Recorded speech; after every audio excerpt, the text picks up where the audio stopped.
actually become a part of your brain. Tesla founder Elon Musk recently announced the formation of a new company called Neuralink, the sole goal of which is to perfect neural lace technology, a brain-computer interface which will finally close the gap between our minds and our machines.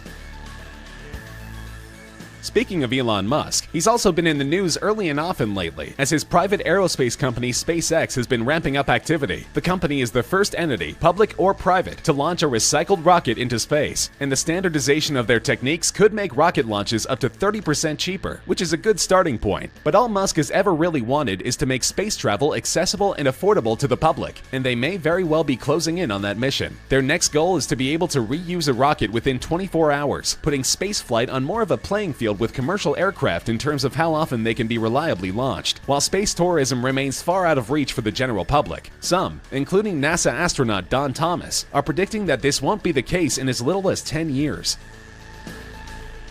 Recent advances in artificial intelligence, or AI, are as thrilling as they are scary. Facebook's experiments with AI chatbots resulted in two bots promptly creating a new language that only they could understand before the plug was pulled. And that's only one recent example. Some of the world's smartest people, such as astrophysicist Stephen Hawking, are of the opinion that AI poses a greater threat to mankind than any other technology. It may be mind-blowing to you that you can ask Siri to cue up your favorite song and make her learn how to pronounce your friends' names correctly, but those working on the technology have far loftier goals in mind. Ray Kurzweil is an authority on this subject, which is why Google has tasked him with figuring out ways to improve and even revolutionize its search engine technology. He thinks that on its current course, research into artificial intelligence will produce an AI that will pass the Turing test, meaning that in conversation it will be indistinguishable from a human being, no later than 2029. Of course, the threat is that once an AI surpasses human intelligence, it will decide that our existence is no longer necessary, which is why many, including Hawking, have called for strict controls on the technology as it matures, to prevent what might be called the Skynet scenario.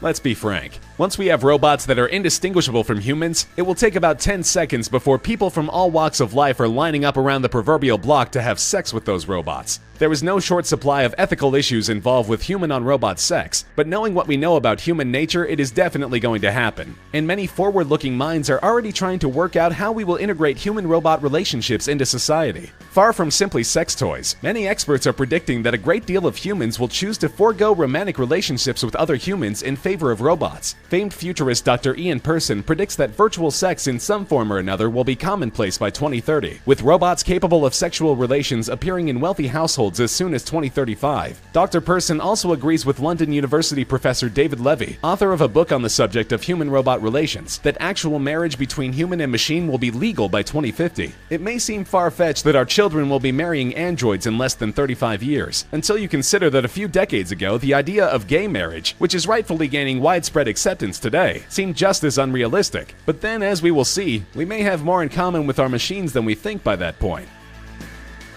A cure for cancer has long been the holy grail of medicine, and it's eluded us in large part because cancer is not just one disease. A wide range of malignancies that attack the body in completely different ways fall into the range of cancer, meaning that there cannot truly be a one-size-fits-all cure, unless perhaps there can be. Recent developments have seen a completely new approach to treating cancer in all of its forms, and they're promising enough that some experts are claiming that an end to cancer is in sight. In 2016, researchers announced a new treatment that acts as a universal cancer vaccine. A bit of a misnomer since it is given to patients that already have the disease. The treatment uses tiny amounts of the patient's own DNA to prompt the immune system to attack tumors, an unprecedented technique that has shown a great deal of promise. Similarly, groundbreaking new methods of treatment are sure to follow, but even aside from that, the statistics are encouraging. Earlier diagnosis and more effective treatments, along with plummeting rates of tobacco use, have resulted in a 1% decline in cancer deaths every single year since 1990, and a recent analysis from 2 universities in the UK has suggested that by 2050, cancer mortality in patients under the age of 80 will dwindle to 0.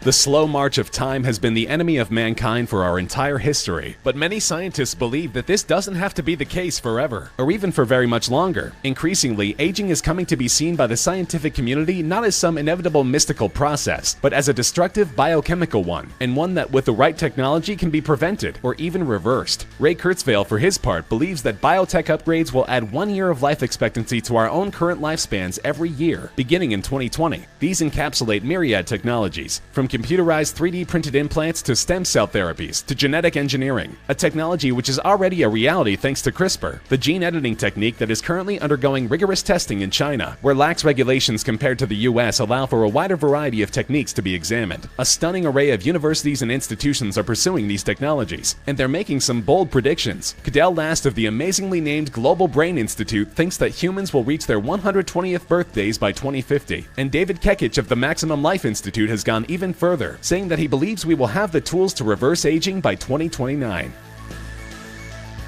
Transhumanism is a global movement that believes in the eventual and quite literal merging of man and machine, and as we've already seen, the prospect is not at all far-fetched. Even in the technology's infancy, brain implants have shown the ability to perform such miracles as restoring limited movement to the paralyzed and giving sight to the blind. Technology like Elon Musk's aforementioned brain-computer interface, once perfected, will give our brains literal superhuman processing capability. And the field of prosthetics has seen the kind of technological explosion in recent years that makes replacement of your entire body with artificial parts a concept that is edging out of the realm of science fiction and into the realm of